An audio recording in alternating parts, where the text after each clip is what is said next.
queridos, nós chegamos agora no momento da palavra e nós vamos, em primeiro lugar, agradecer a Deus por estar aqui, tendo esse privilégio de pregar a palavra. A gente tem isso no nosso coração, mas precisamos agradecer ao Senhor, agradecer ao meu pastor pela confiança. Muito obrigado, pastor Zimar, que Deus continue abençoando a sua vida e ore por mim, tá? Esse negócio online, ele ainda é novo e a gente tá aqui com as pernas tremendo. E nos perguntaram se eu queria sentar em algum momento aqui. Eu tô andando para lá e para cá, é complicado, mas nós temos certeza no nosso coração de que a palavra do Senhor não volta vazia, independente do pregador, né? A gente sabe que o texto bíblico ele causa mudança e transforma as nossas vidas. Quero orar ao Senhor para que nós possamos assim começar a meditar um pouco e a pensar na palavra do Senhor. Feche seus olhos, vamos orar ao Senhor mais uma vez. Pai, nós estamos aqui, Senhor, pedindo ao Senhor que o Senhor possa dar corações, dar vidas, dar direção, trazer solução, trazer resposta, trazer ânimo. Ó Deus, quebrar questionamentos, paradigmas. Nenhum homem é capaz de fazer isso, mas a Tua palavra, ela pode fazer isso na nossa vida. Nós queremos nessa hora pedir ao Senhor que a Tua palavra possa cumprir aquilo que ela tem como propósito e objetivo nas nossas vidas. Muito obrigado, Senhor. Essa oração que lhe fazemos, em nome de Jesus. Amém. Queridos, eu queria tratar hoje de um tema sobre a vida e fé em Jesus. Pensando um pouco no momento que a gente vive como igreja, esse tema chegou ao meu coração. Pensar um pouco, né? Talvez essa hora que a gente costuma fazer algumas reflexões na nossa vida. A gente foi parado aí de uma forma obrigatória. Ninguém pediu para parar, mas as coisas aconteceram e fizeram com que nós hoje estejamos vivendo esse momento de isolamento, esse momento de cuidado, esse momento de nos preservarmos, né? Então, estamos aqui pensando um pouco na vida e fé em Jesus. Eu queria ler um pouco para vocês aquilo que eu escrevi aqui e a gente vai conversando um pouco. O que é viver? Viver é crescer, é amadurecer, aprender. Viver é se decepcionar, é se frustrar, é se iludir. Viver é sonhar, planejar, criar expectativas. Viver é realizar, conquistar, alcançar. Viver é se entristecer, lamentar e chorar. Viver é sorrir, é se alegrar e festejar. Viver é nascer, se desenvolver e morrer. Gostaria nessa noite de levantarmos alguns questionamentos sobre alguns pressupostos que moldam a nossa forma de olhar a vida humana e a nossa visão que nós temos dela mesma. E eu queria pensar, no primeiro momento, em que às vezes nós achamos que a nossa existência não faz sentido algum, que talvez ela possa ser fruto do acaso. Não pensando aqui, refletindo apenas de uma forma teórica, mas de uma questão prática na nossa vida, muitas pessoas, elas têm um sentimento no coração de que talvez a sua existência e a sua vida não tenha nenhum significado, não tenha nenhum sentido, e que talvez isso foi algo indesejável, isso foi algo não planejável, que talvez isso fosse algo até um descuido, né, um acidente. Pessoas que às vezes colocam isso no coração.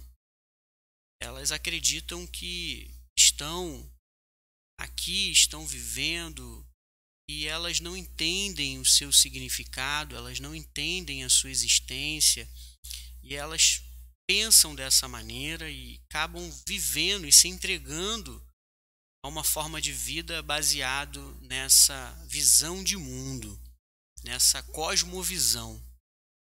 Qual o problema disso, pastor? O problema é que quando a gente começa a encarar a nossa vida humana como algo do acaso, algo indesejado, algo não planejável, nós começamos a perder as possibilidades que a vida nos dá, e também nós esquecemos até as virtudes que nós possamos ter. E é muito comum nós estarmos talvez passando por um momento tão complicado em relação a essa pandemia, e que talvez algumas pessoas possam pensar desse jeito, se imaginar dessa forma, né? E queria dizer para você que eu e você, nós não somos fruto desse acaso, nós não somos nenhum acidente, um acidente de percurso, e nós também não somos algo indesejável.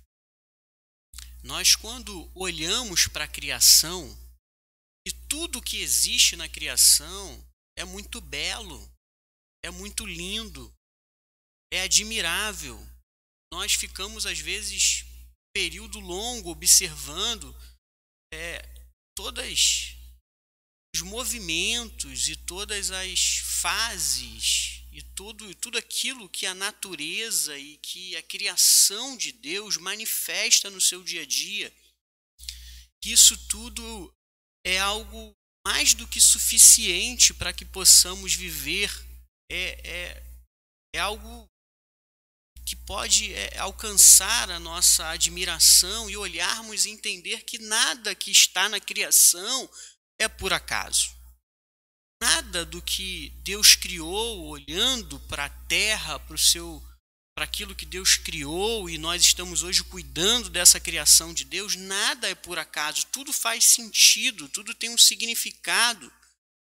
E é muito provável que talvez você tenha o mesmo pensamento que eu, que você olhe e você entenda que isso tudo foi algo planejado, algo bem sucedido, algo que foi posto de uma forma perfeita, algo que foi posto de uma maneira que as coisas aconteçam e continuem acontecendo e aquilo não possa em nenhum momento cessar. E por que talvez a gente consiga olhar para a criação dessa forma, e talvez você aí que está me ouvindo, que está me assistindo nessa hora, não consegue olhar para a sua vida e achar que você não tem nenhum significado e que a sua existência não tem nenhum significado? A palavra de Deus não diz isso. A palavra de Deus no Salmo 139 vai narrar um pouco de como Deus nos criou e qual foi o cuidado de Deus para com a nossa vida quando nós ainda nem tínhamos uma aparência, mas nele, e por ser Deus, ele já tinha algo para a minha vida e para a sua vida. A gente também pode olhar aí os textos bíblicos que vão dizer que o homem consegue fazer muitos planos, mas é a vontade do Senhor que prevalece. A Bíblia vai nos ensinar também que quando nós estamos no Senhor e nos deleitamos no Senhor, Ele realiza o desejo do nosso coração. Ou seja, isso mostra para mim, para você nessa noite, que o Criador, o Deus, o Senhor, Ele não só dê um significado para a nossa vida, mas Ele vai estar junto conosco, fazendo com que esse significado ele possa acontecer, ele possa de fato existir em nós.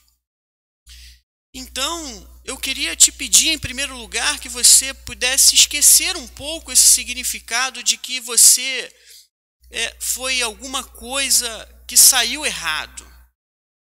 Pelo contrário, talvez a gente possa tirar isso da nossa cabeça por questões na nossa vida que dão certas e erradas. E aí a gente começa a imaginar o seguinte, fazendo uma conta. Se as coisas boas forem maior e aconteceram no maior número do que as coisas negativas na minha vida, isso mostra que eu tenho um significado. Mas se as coisas na minha vida elas não deram certo e as coisas ruins elas prevalecem as coisas boas na minha vida, isso mostra que eu não tenho significado. Não, isso não é verdade. A palavra de Deus nos ensina que que eu e você somos imagem e semelhança do Senhor. Ainda que nós consigamos enxergar algo muito belo, algo muito lindo na natureza, ainda que nós consigamos olhar para isso e ficar admirados com isso, nós entendemos que quando olhamos para o ser humano, aí sim a nossa existência faz todo esse sentido. E ela só começa a atingir essa plenitude e essa compleição de sentido quando nós estamos em sintonia e em comunhão com o nosso Criador. E aí nós vamos não só trazer um significado para a nossa vida, mas nós vamos entender o nosso significado nesse momento. Nós vamos entender o nosso significado dentro da nossa casa, dentro da nossa família. Nós vamos entender o nosso significado no nosso ambiente, com os nossos amigos, no ambiente escolar, acadêmico, profissional. Nós vamos entender o nosso significado no reino, nós vamos entender o nosso significado em todas as outras áreas da nossa vida, porque nós sabemos que nós fomos criados, planejados, sonhados e esperados pelo Senhor. Irmãos, eu queria, nesse momento, ter a vontade, o desejo de voltar atrás e olhar para a minha história de vida e ver quão bom Deus foi comigo e assim quão bom Deus também é e será com você. Porque Ele não separou, Ele não criou primeiro um povo separado, não, Ele cria o homem. E do homem, do ser humano, da nação, da humanidade, dos seres vivos, dos povos, das nações, ali Ele separa um povo. Mas antes de sermos povo de Deus, antes de sermos filhos de Deus, antes de sermos geração eleita, nós somos imagem e semelhança, criação do Senhor, isso não muda. O pecado não conseguiu tirar isso e roubar isso da minha vida e da sua vida. Então não deixe que o pecado tire o significado de existência da sua vida.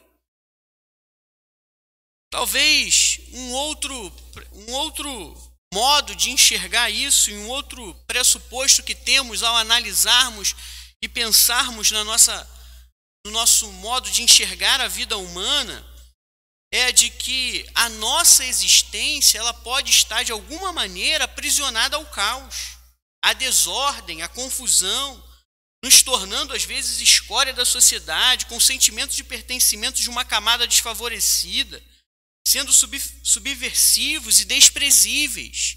Talvez existem pessoas que se colocam nessa condição, como se elas estivessem aprisionadas. Não, pastor, eu entendo nessa hora que eu até possa ter um significado na minha existência. Eu entendo nessa hora que eu fui sonhado, que eu fui planejado por Deus, mas algo deu errado nessa história. E algo deu errado nessa história e agora eu me vejo preso ao caos. Eu me vejo submisso a essa confusão. Eu me vejo preso a essa questão agora de que eu não tenho nada bom para oferecer, eu não tenho nada bom em mim, eu não tenho nada que eu possa fazer ou realizar que seja bem sucedido. Tudo na minha vida é de volta para consequências ruins, para aquilo que é mal sobre a minha vida. É como se eu pensasse de que a vida do outro, ela pode progredir, ela pode avançar, pode conquistar bênçãos, pode chegar em outros patamares, mas como se eu e você hoje pudéssemos apenas ficar aprisionados nessa condição e vendo essa realidade, vivendo essa realidade. Queridos, eu gostaria de lembrar para você nessa noite e dizer para você de que eu e você não estamos presos a nenhuma condição. Nós não estamos presos a nenhuma realidade. A Bíblia, ela vai nos ensinar e ela vai nos mostrar que o nosso Deus, que o nosso Senhor, Ele viveu o caos, Ele viveu a escuridão, Ele viveu a tormenta, Ele passou pela dor, Ele passou pelo sofrimento, Ele passou pela morte, Ele passou por tudo aquilo que talvez você tenha pensado sobre a sua vida, para que eu e você não fiquemos presos a essas condições. Nós temos uma saída e essa saída se chama Jesus Cristo. Irmãos, é muito lindo quando a gente consegue olhar para o texto bíblico, olhar para a história bíblica e ver o quão Deus nos valoriza. Se você acha que você está preso a essa condição, se você acha que você não tem valor algum, se você acha que não tem importância, não tem relevância nenhuma, eu quero te dizer uma coisa engraçada. Uma vez eu estava no mercado Sendas da Escadinha. Quem mora em São João aqui conhece as Sendas da Escadinha. Ainda está aberta ainda as Sendas da Escadinha, não fechou. Que eu lembro que eu estava com um carrinho ajudando meus pais ou meu irmão, não lembro muito bem com quem eu estava no mercado, eu era muito pequeno, e eu achei um papel dobrado, todo amassado. E eu peguei aquele papel, e quando eu peguei aquele papel, não lembro a quantia, mas eu lembro que era um dinheiro. E aquilo tinha valor. E aí eu pude ir ao caixa, naquele momento, e ajudar ali, ou comprar ali os produtos que a gente pretendia naquele dia. Isso mostra que a gente pode olhar por um ser humano que talvez esteja no chão, que talvez esteja caído, que talvez possa até cheirar mal, que talvez seja insuportável, não só pela condição do ambiente, mas até pela questão do seu comportamento agressivo, com palavras agressivas. Talvez a gente possa passar por essas pessoas todos os dias, talvez a gente se sinta assim em alguns momentos e a gente olha para isso e a gente não pode enxergar nada de belo, nada de bonito, nada de lindo, mas ainda assim nós somos imagem e semelhança do Senhor. E ainda assim Deus tem propósito na nossa vida. Eu queria dizer para você hoje que você tem tanto valor para o Senhor Jesus e para Deus e para o Espírito Santo que Ele estipulou um preço na sua vida. Eu queria que você calculasse esse preço de acordo com aquilo que nós temos como algo precioso no nosso coração e na nossa vida. Eu queria dizer para você, se você tem um imóvel hoje, valor de 100 mil reais, e alguém chega com uma oferta para você para comprar esse imóvel por 500 mil reais, você venderia? Talvez sim. Talvez sim. Provavelmente sim. Você iria conseguir comprar um outro imóvel e talvez realizar tantos outros sonhos que você porventura os tenha.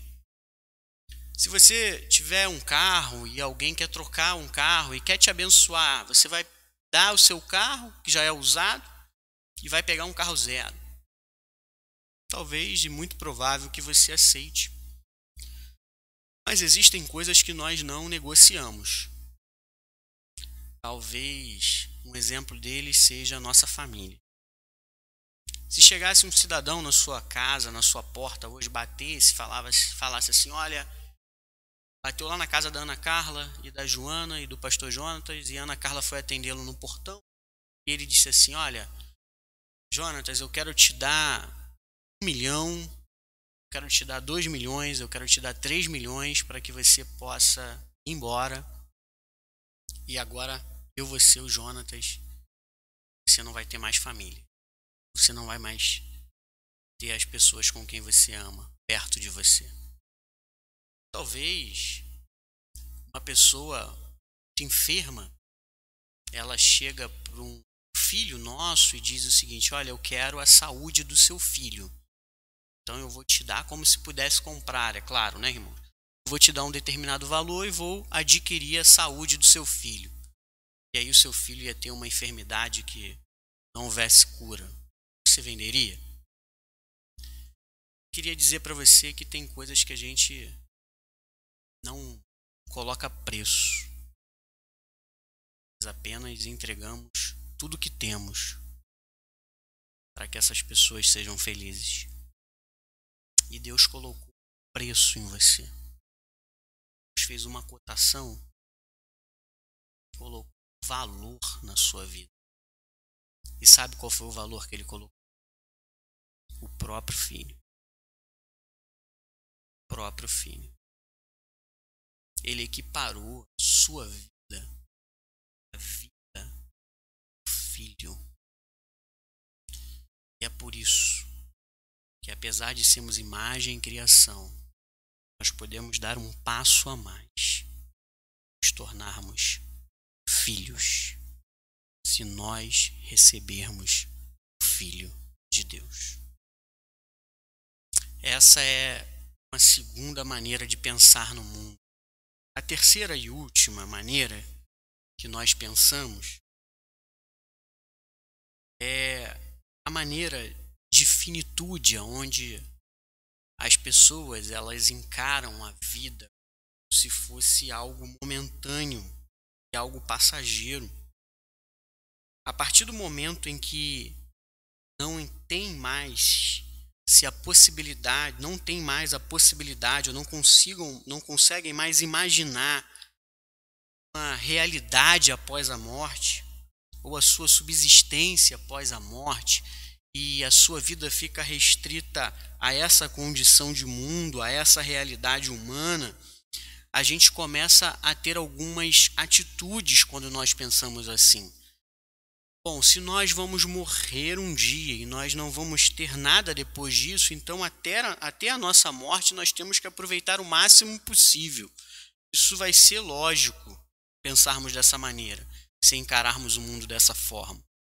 E aí, se nós temos que viver o máximo possível até a nossa morte, o que vai nortear a nossa vida vai ser a satisfação, vai ser a celebração, vai ser aquilo que nos agrada, vai ser aquilo que nos torna, que nos deixa felizes, satisfeitos. Então nós vamos buscar esses prazeres, nós vamos buscar esse estilo de vida, porque nós entendemos que vai chegar um momento que isso vai acabar e eu não vou ter nunca mais isso na minha vida. E aí quando a gente começa a viver dessa forma, a gente começa a viver só para nós.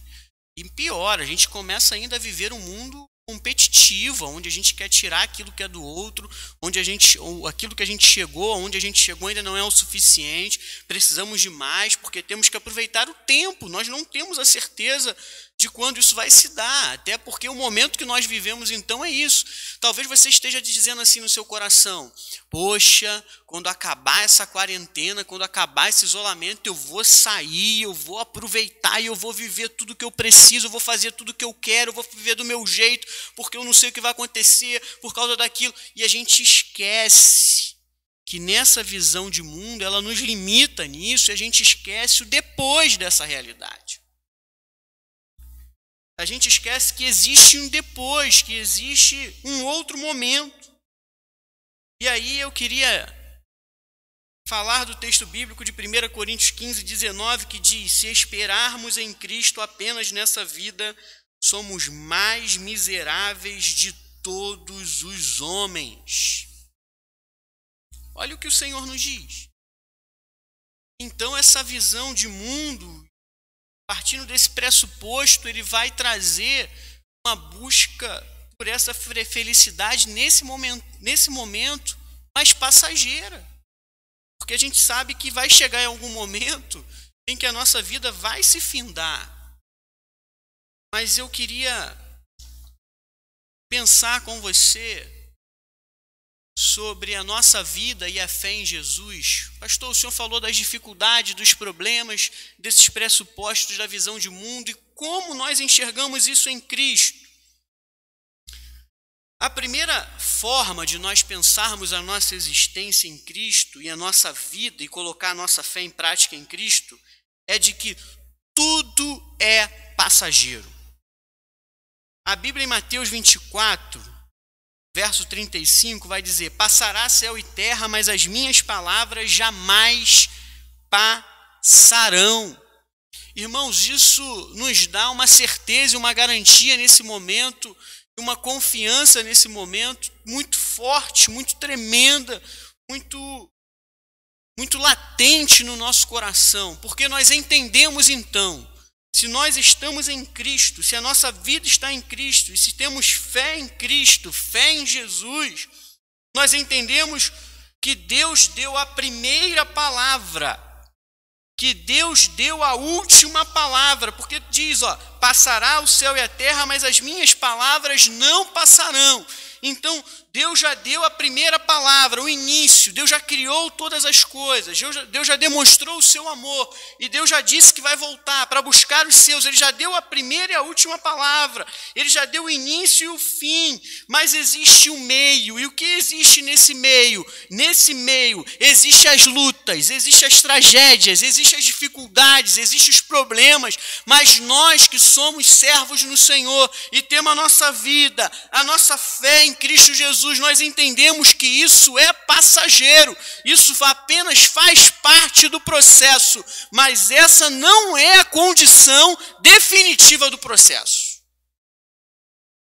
Imaginamos isso na nossa vida e no nosso coração. Nós percebemos que toda resposta e todo o caos, toda calamidade, toda tragédia, todo mal que possa nos alcançar, isso é momentâneo. E talvez seja momentâneo para uns com questões de alguns dias, para outros com questões de alguns anos, mas vai existir um momento que vai ser definitivo quando Cristo Jesus voltar. E aí sim, implantar, colocar o seu reino definitivamente na nossa vida e na nossa existência e na nossa realidade como homem e como servos de Deus. Então tudo que vivemos é passageiro. Ah, pastor, mas as coisas boas são passageiras, as coisas boas terrenas são passageiras. Porque a Bíblia nos ensina que existe algo muito melhor e muito maior me aguardando e te aguardando. E qual é então, pastor, a segunda forma que a gente consegue encarar essa questão da nossa vida e a fé em Jesus? A segunda é de que nada é completo. João capítulo 16, verso 33, Jesus está dizendo isto: tenho-vos dito isto, para que em mim tenhais paz. No mundo tereis aflições, mas tende bom ânimo, eu venci o mundo.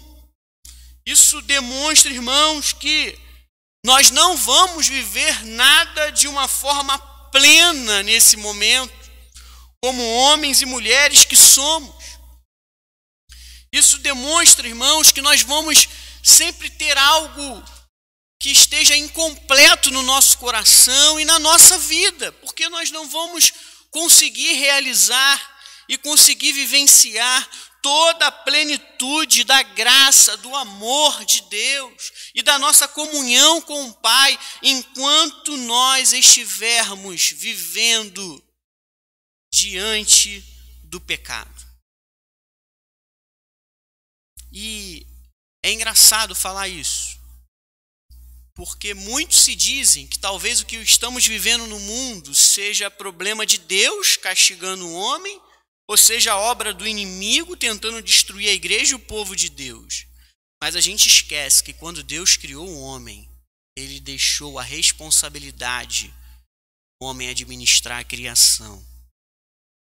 Por causa do pecado, muitas das coisas que nós administramos são falhas, são erradas e acabam mal por causa do pecado.